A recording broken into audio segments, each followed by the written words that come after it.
आज मैं आपको क्लास 8 के प्रश्नावली 5.1 का 5वां क्वेश्चन बताने जा रही हूँ। 5वां क्वेश्चन निम्नलिखित में कौन सम संख्या के वर्ग है। ठीक है, सम संख्या का वर्ग बोल रहा है। तो आप ये देखिएगा, किसी भी सम संख्या का जब हम स्क्वायर करते हैं, जैसे 2 का स्क्वायर, 2 सम संख्या है, जब 2 का स्क्वायर करेंगे तो 4 आता है, मतलब ये भी सम संख्या ही आता है। जैसे 4 का स्क्वायर किए तो 4 का स्क्वायर किए तो 16 आया, मतलब 16 भी सम संख्या ही है। तो ये देखते हैं, जब भी सम संख्या का स्क्वायर करते हैं तो वो सम संख्या ही आता है। 3 का स्क्वायर कीजिए, विषम संख्या है तो 9 आया।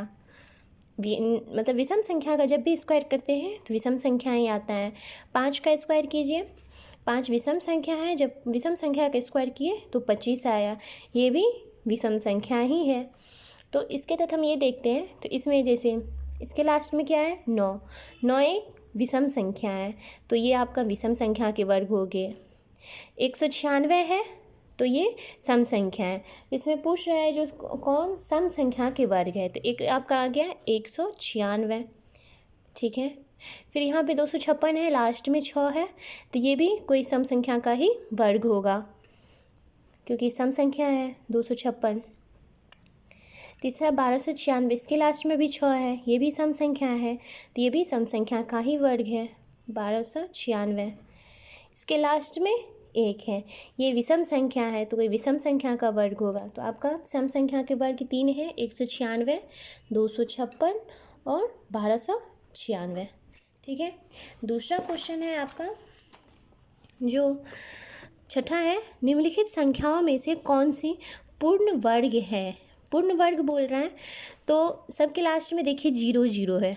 ठीक है, इसके लास्ट में 2 0 है, 2 0 है, इसके लास्ट में 3 0, तो इसके लास्ट में 2 0 है। तो मैंने आपके पिछले वीडियो में बताई हूँ, जो जिसके लास्ट में जैसे सम 0 हो, जैसे 2 0, 4 0, 6 0, तो वो सम संख्या मतलब पूर्ण वर्ग होगा। ठीक है, इसके लास्ट में 3 है, 3 0 है, तो ये पूर्ण वर्ग नहीं है। इसके लास्ट में 1 है, 1 0 है, तो ये भी पूर्ण वर्ग नहीं है। इसके लास्ट में कितना है, 1 2 3 4 5 है, तो इसके ये भी पूर्ण वर्ग नहीं होगा। सिर्फ 400 जो है ये पूर्ण वर्ग है। ठीक है, जैसे लास्ट में 2 0 रहता, 4 0 रहता, 6 0 रहता, 8 0 रहता, मतलब सम 0 जो होता तो वो पूर्ण वर्ग होता। ठीक है, 7वां क्वेश्चन है, जो कोष्टक में सही संख्या लिखें। पहला क्वेश्चन है 24 का स्क्वायर माइनस 23 का स्क्वायर। ठीक है, 7 का पहला क्वेश्चन है 24 का स्क्वायर माइनस 23 का स्क्वायर। ठीक है, ये एक सूत्र पे है, ए स्क्वायर माइनस बी स्क्वायर के सूत्र पे। देखिए, ए स्क्वायर माइनस बी स्क्वायर बराबर क्या होता है, इंटू ए प्लस बी इंटू ए माइनस बी। ठीक है, ये 24 है, 24 ए है, ये बी के स्थान पे है, 24 ए प्लस बी बोल रहा है, तो 24 प्लस 23। ठीक है, गुना क्या है, ए माइनस बी, 24 माइनस 23। 24 23 कितना होता है, 4 3 7, 2 2 4, और जब इसको घटाएंगे तो 1 आया, तो आपका 47 आंसर है। ठीक है, दूसरा क्वेश्चन क्या है, 102 का स्क्वायर माइनस 101 का स्क्वायर। ठीक है, ये भी ए स्क्वायर माइनस बी स्क्वायर के सूत्र पर है। ठीक है, तो इसको क्या लिखेंगे, इंटू ए प्लस बी, तो ए प्लस बी 102 प्लस 100 ए प्लस बी हो गया। फिर इसको क्या लिखेंगे, ए माइनस बी, 102 माइनस 101। ठीक है, 102 और 101 कितना होता है, 2 1 3 0 1 1 2, और गुणन क्या, 102 में से 101 घटाएंगे तो 1 ही आ गया, आंसर कितना हो गया, 203। ठीक है, सी नंबर क्वेश्चन क्या है, 501 का स्क्वायर माइनस 500 का स्क्वायर। ठीक है, इसको भी उसी सूत्र पे रखेंगे। तो जब भी आप सूत्र पे रखते हैं तो वो आप आसान बन जाता है बनाने में। अब देखिए आप इसको ऐसे गुना करके बनाते, 501 का स्क्वायर करेंगे फिर 500 का स्क्वायर करेंगे तो बहुत बड़ा हो जाता है। तो इसको आप सूत्र पे रख देंगे तो बहुत ही आसान तरीक़ा से बन जाता है। तो 501 a प्लस बी, ठीक है, इंटू a माइनस बी। देखिए क्या है, 501 और 500 कितना होता है, 1 0 5 5 10, ठीक है, गुना 501 में से 500 जब घटाएंगे तो 1 आ गया, तो आपका आंसर कितना हो गया, 1001 आपका आंसर आ गया, ठीक है। उसके बाद आपका डी नंबर क्वेश्चन क्या है,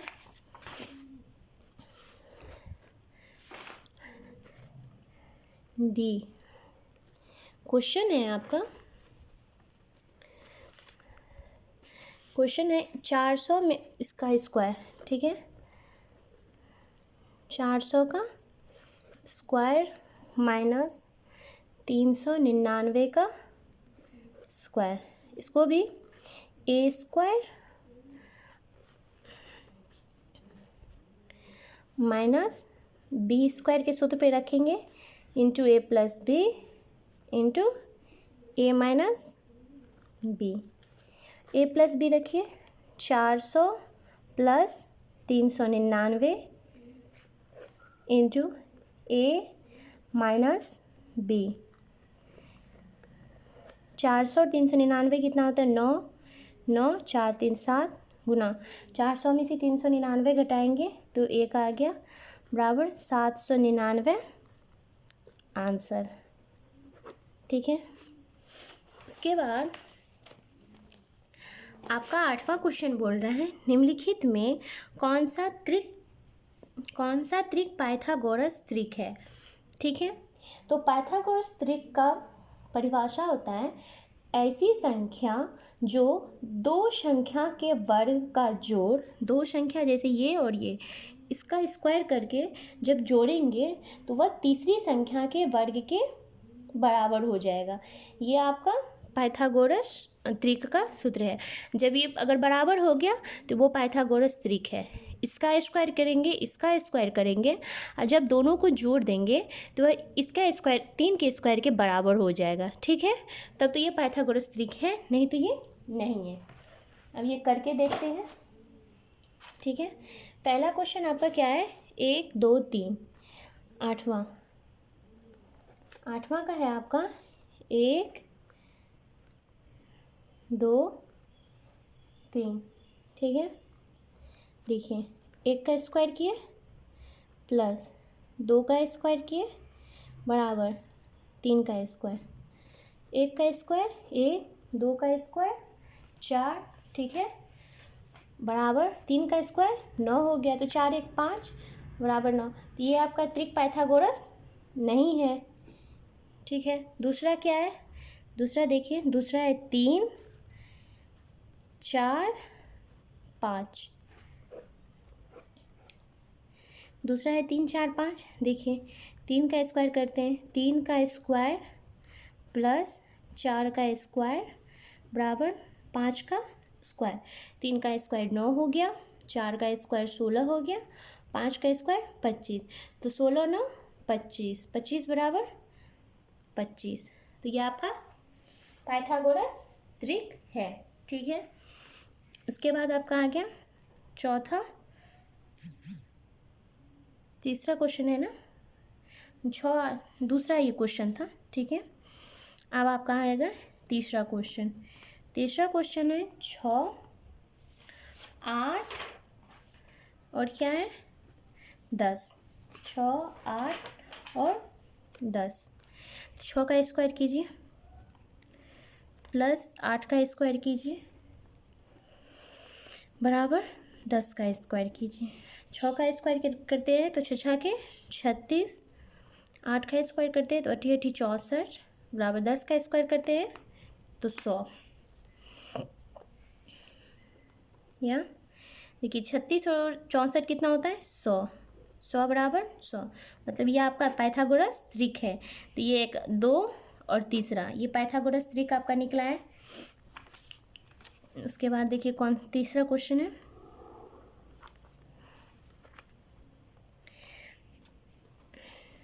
चौथा क्वेश्चन देखिए, 1 1 1, ठीक है। 1 का जब स्क्वायर करते हैं फिर 1 का स्क्वायर, पहला का स्क्वायर प्लस दूसरा का स्क्वायर, ये तीसरे का स्क्वायर का अगर बराबर हो गया तो ये पाइथागोरस ट्रिक होगा। बराबर तीसरे का स्क्वायर, 1 का स्क्वायर 1, 1 का स्क्वायर 1, तो 1 1 2 हो गया, बराबर 1। ये आपका पाइथागोरस ट्रिक नहीं है, ठीक है। उसके बाद पांचवा क्वेश्चन देखिए, 2 2 3, 2 का स्क्वायर करेंगे तो 4 आएगा, फिर 2 का स्क्वायर करेंगे तो 4 आएगा, बराबर 3 का स्क्वायर करेंगे तो 9 होगा। 4 4 8 बराबर 9। ये आपका पाइथागोरस ट्रिक नहीं है। छठा क्वेश्चन क्या है? छठा क्वेश्चन आपका है 15 का स्क्वायर, सॉरी क्वेश्चन क्या है, 15 और क्या क्वेश्चन है, 36 39, ठीक है। 15 का स्क्वायर कीजिए, फिर प्लस 36 का स्क्वायर कीजिए, बराबर 39 का स्क्वायर, ठीक है। 15 का स्क्वायर कितना होगा, 15 गुना 15 225, प्लस 36 का स्क्वायर करके आप देख लीजिए, 36 का स्क्वायर यहाँ पे करते हैं उसी नियम से, छछा के 36, हासिल 3 बच गया, 36 18 18 दूनी 36, 36 3 36 37 38 और 39, ठीक है। 396 बराबर 39 का स्क्वायर करके देखते हैं। 9 का स्क्वायर करते हैं तो 81, हासिल 8 बच गया है, 9 तिया 27, 27 दूनी 54 और 54 8 कितना होता है, 54 6 60 2 62, 621। अब करके देखते हैं, 6 5 11, हासिल 1 बच गया, 9 1 10 2 12, 2 हासिल 1 बच गया, 3 2 5 1 6, 661 21 बराबर 621। मतलब ये आपका पाइथागोरस ट्रिक है। तो कौन कौन से पाइथागोरस ट्रिक आपके निकले हैं, एक दूसरा वाला निकला है, तीसरा वाला निकला है और छठा वाला निकला है पाइथागोरस आपका ट्रिक, ठीक है। उसके बाद 9th नंबर क्वेश्चन देखिए, इसमें बोल रहा है निम्नलिखित प्रतिरूप का प्रेक्षण करके छूटी हुई संख्याओं को ज्ञात कीजिए। ये एक टाइप का आप देखिए तो रीजनिंग टाइप का है, ठीक है। यहाँ पे लिखा हुआ है 1 का स्क्वायर 2 का स्क्वायर 3 4 5 6 लगातार में लिखा हुआ है। अब देखिए यहाँ पे भी देखिए 2 3 4, यहाँ क्या होगा 5 का स्क्वायर, ठीक है, फिर 6 7। अब यहाँ पे देखिए, यहाँ पे अगर देखते हैं 2 को 1 से जोड़ के देखते हैं तो ये यहाँ पे नहीं होगा, 3 का स्क्वायर नहीं है, तो यहाँ पे अब देखिए ऐसे करके गुना करके देखिए, रीजनिंग टाइप का है ये। 2 का 1 से गुना करेंगे तो 2 का स्क्वायर हो गया, 3 को 2 से गुना कर दिए तो 3 दूनी 6 हो गया, 4 को 3 से गुना कर दिए तो 12 हो गया। यहाँ पे कितना था 5, 5 को 4 से गुना करेंगे तो यहाँ कितना होगा 20, 6 को 5 से गुना करेंगे तो 30, 7 को 6 से गुना करेंगे तो 42, ठीक है।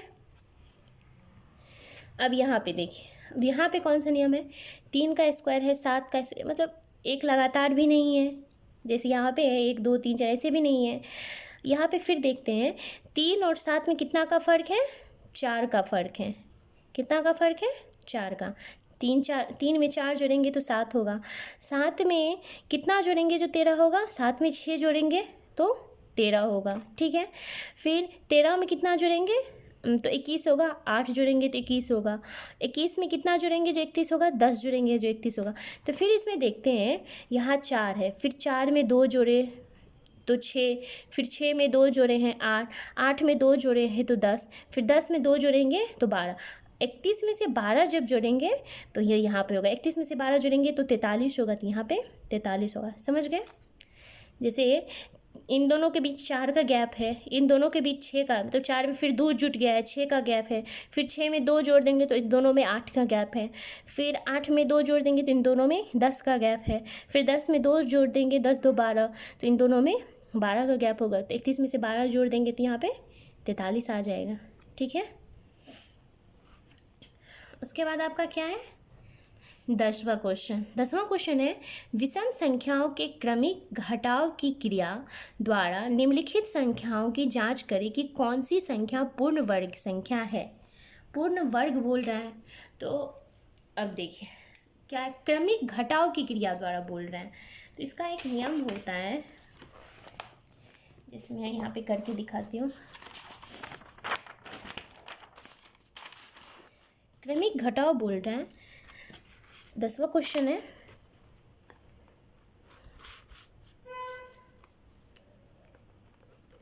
क्या है 81। ठीक है, 81 में कितना घटाएंगे, पहला विषम संख्या 1 है तो यहाँ कितना हो गया 80। 80 में फिर कितना, एक विषम संख्या कितना है 80, 1 के बाद 3, तो कितना हो गया 80 में से 3 घटा दिए तो 77 हो गया। फिर विषम संख्या क्या है 77 में से 5 घटाएंगे तो कितना हो गया 72। फिर 72 में से कितना घटाएंगे, 72 में से 7 घटाएंगे, मतलब पहला 1 3 5 7, तो हो गया कितना इधर 5 65। ठीक है, फिर 65 में से कितना घटाएंगे 9, तो कितना हो गया हो गया 56। ठीक, फिर 56 में से कितना घटाएंगे 9 2 11, 56 में से 11 घटा देंगे तो हो गया 5 4 45। फिर 45 में से 11 के बाद कितना होता है विषम संख्या 13, 13 घटाएंगे तो कितना हो गया 2, 4 में से गया 3 32, 32 में से फिर कितना घटाएंगे, 13 के बाद कितना होता है 13 15, तो आपका हो गया इधर 7 और 2 में से गया 1। ठीक है, फिर 17 के बाद कितना हो गया, 15 के बाद विषम संख्या आपका 17 आ गया, 17 में से 17 गया 0। तो जब ये 0 आ गया तो इसका अर्थ है ये मतलब क्रमिक घटाने पर ये पूर्ण वर्ग है, ये क्रमिक घटाने का तरीका है। ठीक है, तो ये पूर्ण वर्ग आपका है, जब 0 आ जाएगा तो ये आपका पूर्ण वर्ग हो जाएगा। इसी तरह 121 में देखिए, यहाँ पे मैं करके रखी हूँ। 121 में से देखिए, 121 में से 1 घटा दिए 120, फिर 120 में से 3 घटा दिए, मतलब जितने भी विषम संख्या जब तक 0, अगर 0 आ गया तो यह आपका पूर्ण वर्ग होगा। ठीक है, फिर तीसरा में भी 0 आ गया था, ये भी आपका पूर्ण वर्ग है। चौथा में भी 0 आ गया तो ये भी आपका पूर्ण वर्ग है। ठीक है।